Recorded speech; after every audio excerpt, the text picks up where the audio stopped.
경매 전문가를 자처하시는 분들, 부동산 전문가를 자처하시는 분들 중에 이 농취증에 대해서 굉장히 좀 별거 아니다, 무조건 발급된다라고 설명하시는 분들이 굉장히 필드에 많이 계세요. 그렇지 않거든요. 특히 제주 지역 같은 경우는 굉장히 까다로워요. 그렇기 때문에 이런 부분들을 사전에 필히 알아보셔야 된다. 예, 여러분 안녕하세요. 당신이 알아야 할 부동산을 체크하는 남자 체크남입니다. 서귀포시 표선면에 위치한 토지와 주택이 함께 경매로 진행되는 현황 같이 체크하고 있고요. 구독자분께서 체크 의뢰를 주셨던 사항입니다. 총 4가지 사항을 궁금해 하셨었는데 그 중에 지난 1편에서는 3가지 사항을 어느 정도 좀 풀어드렸고요. 오늘 2편에서는 미처 그때 풀어드리지 못한 나머지 한 가지 부분, 제가 이 부분을 가장 좀 중점적으로 체크해 드리고 싶다라는 말씀은 드렸었죠. 바로 토지 관련해서 좀 더 깊이 심층적으로 알아보는 시간을 만들어 보도록 하고요. 시간이 허락한다면 로드뷰를 같이 좀 시공초월로 보면서 어떤 히스토리, 이력을 갖고 있는지 이런 사항들까지 좀 같이 알아보는 시간을 만들어 보도록 하고, 또 하나는 제주도를 잘 모르시는 분들에게는 이 표선이 좀 낯선 지역이 될 수 있을 테니까 표선 지역의 입지 관련해서도 제가 아는 한도 안에서는 좀 말씀을 드리는 시간을 만들어 보도록 하겠습니다. 시작해 보실까요?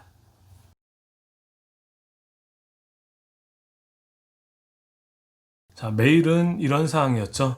다른 유튜버 분께서 이 내용을 좀 분석을 해 주셨었는데, 표선 지역 기후, 난방비, 20항 완공시 입지, 그리고 건물 건축비 관련해서 저는 좀 모두 좀 아니다라는 부분으로서 좀 말씀을 드리면서 좀 불편해 하기도 했었습니다. 궁금하신 분들은 제가 이쪽 상단에 링크 해드릴 테니까 영상이 끝난 후 아니면 지금 바로 내용을 확인하시고 이 내용으로 돌아오셔도 좋겠습니다. 자, 가장 중요한 사항은 아무래도 이 농지가 아닐까 합니다. 제가 지금까지 여러분들과 경매권 혹은 일반 부동산 매물들을 체크를 하면서 토지 관련으로는 아직까지 좀 많이 안 해드렸었죠. 그래서 농지 관련으로 좀 더 세부적으로 좀 알아보는 시간을 갖도록 할게요. 경매권 보실게요. 일단 전체적인 현황은 지난 1편에서 다뤘으니까 이번 2편에서는 모두 생략을 하는 걸로 하고요. 바로 토지 가겠습니다. 토지가 지금 목록 2개 나오죠. 네, 2개 필지, 2개 지번이 있는데 그 중에 하나 1520-3번지는 전이다. 380평. 지금 요 지적도상으로 봤을 때 요 위에 사다리꼴 모양 요쪽이 되겠죠. 요게 380평이고 감정가는 약 5억 원 감정이 됐다. 대지는 아래 이 삼각형 부분 도로의 접합면인데 140평이고 2억 7,500만 원 감정이 됐다. 합계 7억 7,500만 원가량 감정이 됐습니다. 자, 이 중에서 대지 관련은 어쨌든 지금 주택이 올라와 있는 현황이니까 이 부분은 약간 좀 별도로 하고, 우리가 자세히 알아봐야 할 부분은 바로 1520-3번지 전이 되겠죠. 이 부분을 어떻게 파악하고 어떻게 활용해야 할까? 이게 중요하겠습니다. 자, 그런데 제주도 토지를 보시는 분들, 특히 농지를 유심히 보시는 분들은 이 면적이 중요해요. 농지를 하면 전, 답, 과수원을 얘기를 하는데 이게 지금 1256제곱미터, 300평이 지금 넘죠? 380평. 1000제곱미터를 넘느냐 아니면 1000제곱미터를 넘지 않느냐에 따라서 농취증 발급에 있어서 하늘과 땅 차이입니다. 만약에 이 1000제곱미터 미만일 경우에는 주말 체험 영농 목적으로서 농취증 신청이 가능합니다. 그런데 얘는 지금 보시다시피 1000이 훌쩍 넘죠. 주말 농장선에서 끝날 수 있는 사항이 아니라는 거죠. 그렇기 때문에 농취증 발급에 있어서 굉장히 어려울 수도 있다라는 부분을 아셔야 되겠습니다. 왜냐하면 이건 경매니까. 자, 여기 주의사항을 한번 좀 보죠. 토지 1번, 세월이 1520-3번은 휴경 상태의 전이고 농지 취득 자격 증명을 제출을 요한다. 미제출하게 되면 어떻다? 보증금 반환하지 않는다. 보증금 얼마예요? 4,200만 원. 낙찰이 됐어도 치열한 경쟁이건 아니면 무혈 입성이건 낙찰이 된 이후에 일주일 안에 이 농업취득 자격 증명원을 법원에 제출하지 못하면 그때는 이 보증금 4,200만 원을 돌려준다? 돌려주지 않는다. 법원 배당금으로 모두 몰수한다는 거죠. 그렇기 때문에 굉장히 좀 조심하고 유의하셔야 되는 사항이 되겠습니다.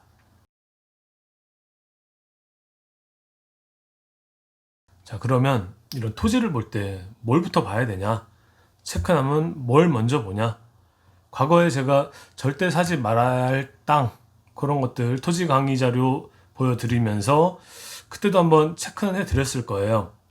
뭘 제일 먼저 보셔야 하는지 바로 맞습니다. 토지 이용 계획 확인원, 그 내용을 필히 제일 첫걸음으로 좀 보셔야 됩니다.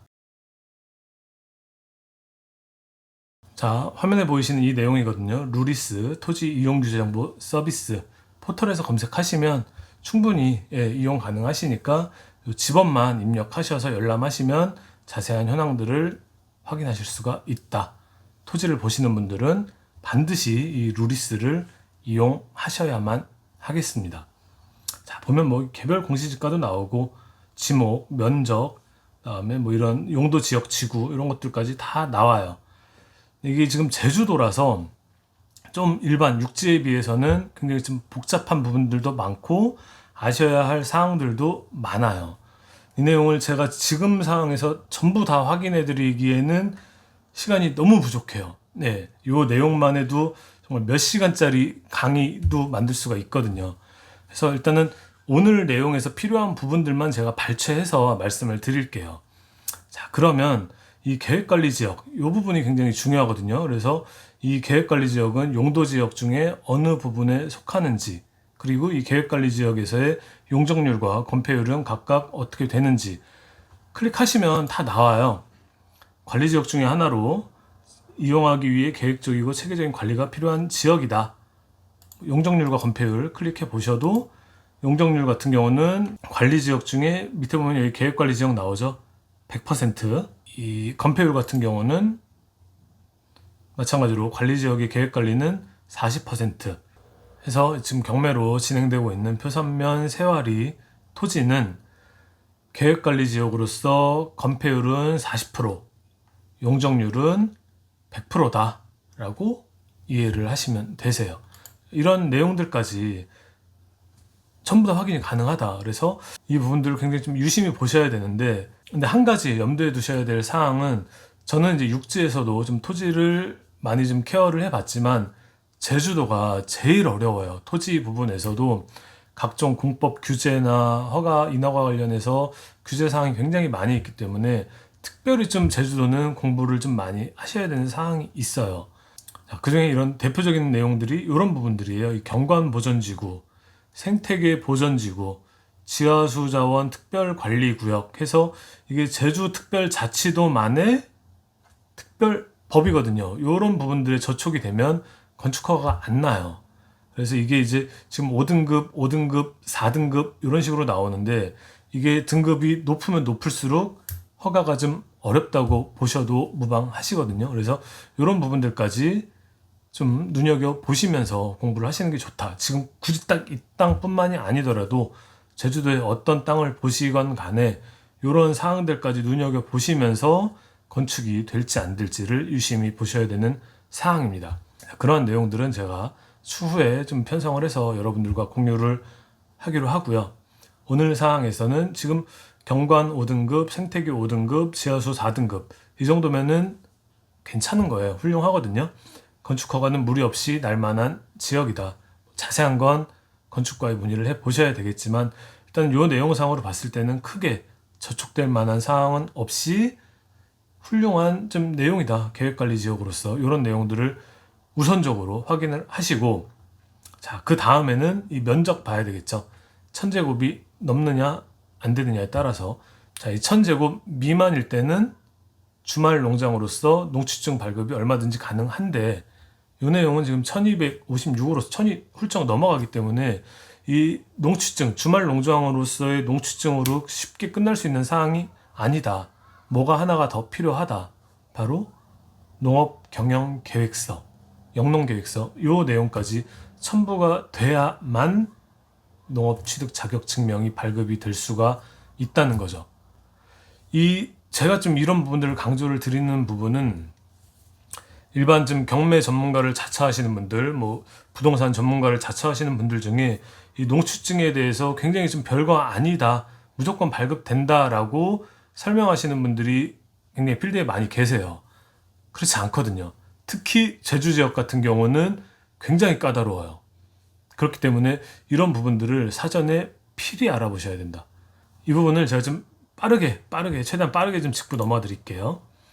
자, 이게 지금 토지 강연 자료 중에 하나인데요. 이 내용이에요. 이 주말 농장이 뭐냐? 취미생활이나 여가활동으로 농작물을 경작하거나 다년생 식물을 재배하는 것을 말한다. 주말체험, 영농, 목적용, 농지라고 하고 이걸 줄여서 주말농장이라고 한다. 자, 보시면 이 밑에부터 볼게요.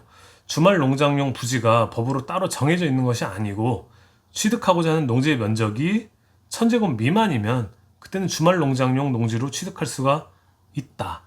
그래서 이 농지 취득 자격 증명을 발급받은 이후에 농지를 취득할 수가 있다라는 사항이에요.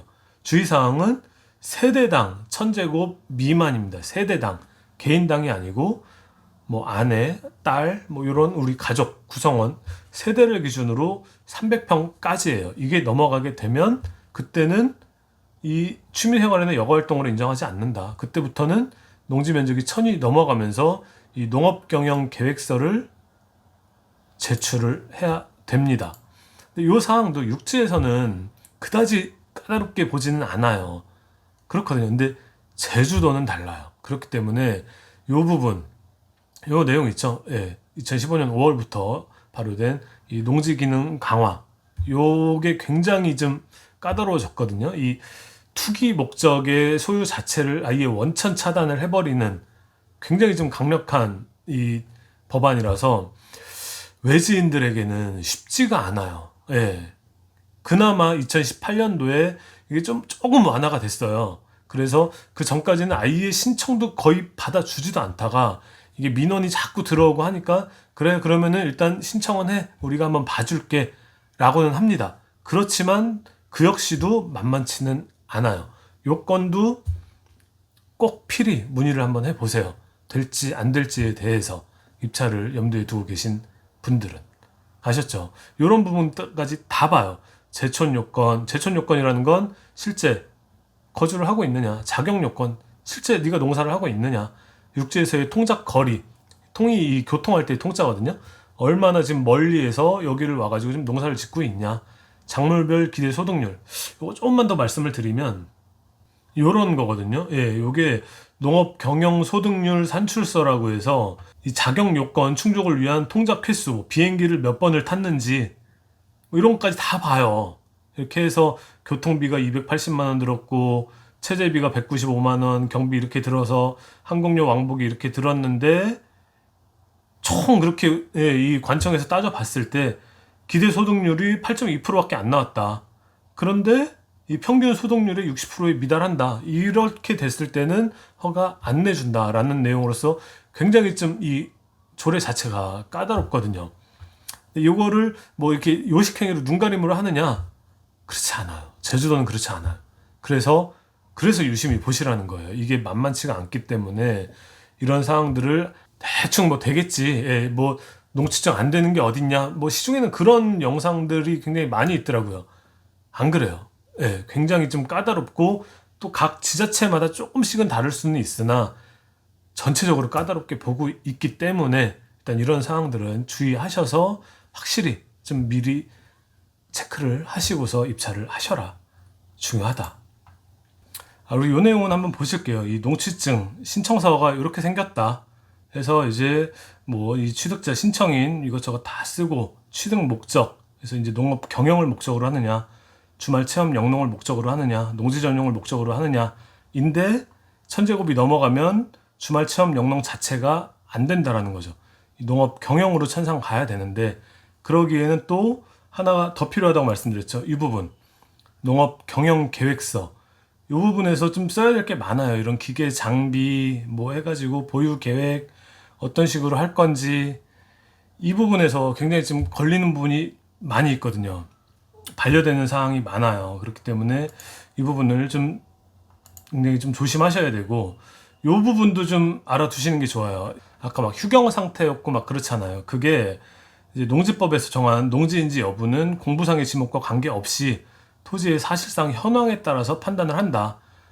농지법상 농지였던 토지가 불법 전용되어 다른 용도로 이용되고 있다면 그 토지는 농지로 원상 회복되어야 하고 변경 상태는 일시적인 것에 불과하므로 농지에 해당한다. 이렇게 농지로 제대로 활용을 하지 않으면 이런 농업경영계획서나 농업취득자격증명원을 통해서 농지로 잘 쓰겠습니다 했다가도 제대로 쓰지 않으면 이 시군 구청장은 농지 소유자에게 처분 대상 농지의 처분 의무 기간 등을 구체적으로 밝혀서 농지를 처분해라 라는 명령을 내린다는 거죠. 명령 내렸는데도 계속 이행하지 않는다? 그럴 때는 해당 농지 토지가액의 100분의 20%에 해당하는 이행 강제금을 매년 때립니다. 만만치 않거든요. 농지는 실제 농사를 지을 사람들, 경자 유전의 원칙이라고 하죠. 실제 농사할 사람들이 아니면 이 농지법상으로서 굉장히 좀 많은 제한을 두고 있기 때문에 투기 목적으로 그리고 뭐 쉽게 전용할 수 있겠지라는 내용으로서 취득하고자 하는 분들에게는 제주도 토지는 만만치 않을 수가 있다. 공부를 좀 많이, 아주 많이 하셔야 되는 사항이 있습니다. 조심하셔야 돼요. 예. 이런 내용들도 좀 중요한 부분들이 있는데 이게 그 농지 기능 강화 업무 처리 지침이거든요. 요것도 제가 나중에 좀 다 한 번씩 체크를 해 드릴게요. 이 부분도 굉장히 중요해요. 이게 이제 이 업무 처리 지침으로 해서 약간 완화됐던 그 공문이거든요. 시간 관계상 오늘은 좀 요 정도 선에서 말씀을 드리고 이런 부분들은 제가 추후에 좀 자세하게 말씀을 드리는 사항으로서 체크를 해드리도록 하겠습니다.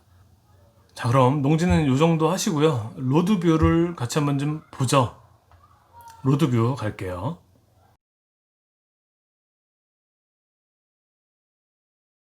자, 시공초월 로드뷰 들어왔고요. 좌측 화면은 2010년도가 가장 예전이라서 2010년도를 했고요. 우측은 2018년도입니다. 가장 눈에 띄는 부분은 이 경량 철골조 집을 짓고 있었던 때에 하필이면 또 이게 지나갔네요.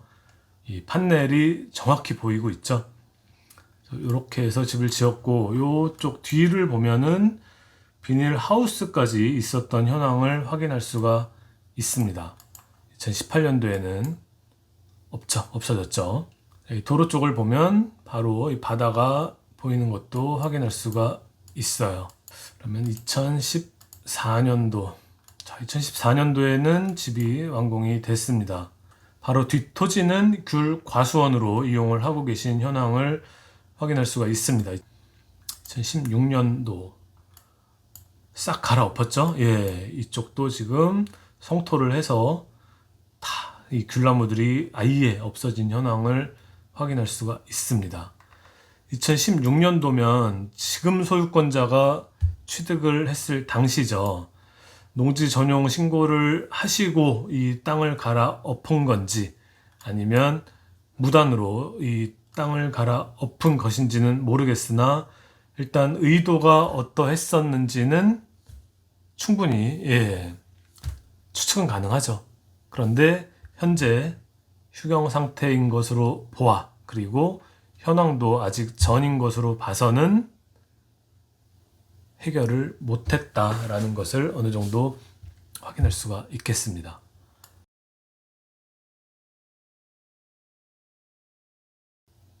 자, 경매권의 입지 그리고 전체적인 위치를 설명을 좀 해드릴게요. 이 분홍색 모양, 사다리꼴 모양의 토지와 그 앞부분에 있는 집까지 같이 경매로서 진행이 되는 현황이고요. 지금 보이시면 이 검정색 이런 것들이 좀 눈에 많이 띄는데 이 내용은 다 양어장이라고 보시면 돼요. 제주도가 광어 양식이 굉장히 좀 유명하거든요. 그리고 이 표선 지역, 이 해안가에는 특히나 광어 양식장이 좀 많이 있어요. 그래서 요 검정색 얘네들은 다 광어 양식장이다라고 보시면 되고 초등학교는 가마초등학교, 조그만 분교예요. 한 학년에 한 반 정도씩밖에 없는 조그맣고 예쁜 학교입니다. 학교까지의 거리는 대략 뭐 한 200m 정도 거리 보시면 되겠고요.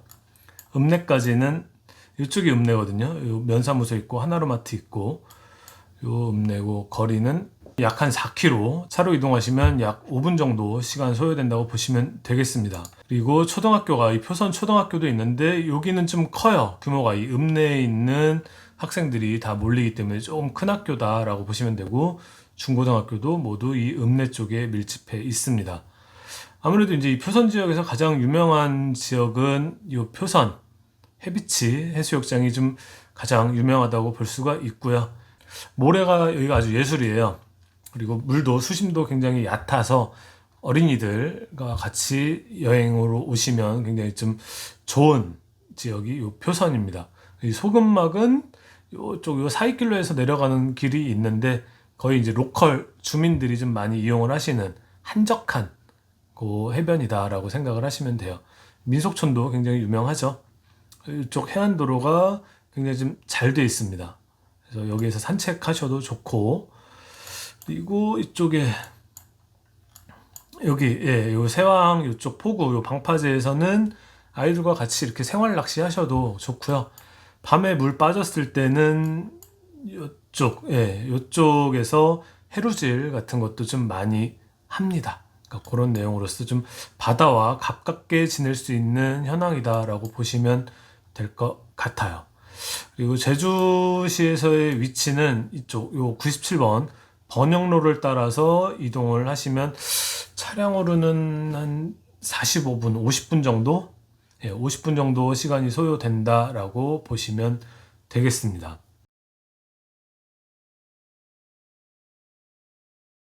여기까지 하실까요? 표선에서 진행되고 있는 토지와 주택이 함께 경매로서 진행되고 있는 현황 같이 한번 살펴보셨고요. 토지 관련해서 좀 세심한 주의가 좀 필요하시지 않을까라는 생각이 들어요. 반드시 관청 쪽에 확인을 해보시고 입찰을 좀 타진하시기를 권고를 드리고 싶습니다. 이상 당신이 알아야 할 부동산을 체크하는 남자 체크남이었고요. 다음번에도 당신이 알아야 할 부동산을 체크하는 과정으로 돌아오겠습니다. 구독과 좋아요는 고맙습니다. 감사합니다.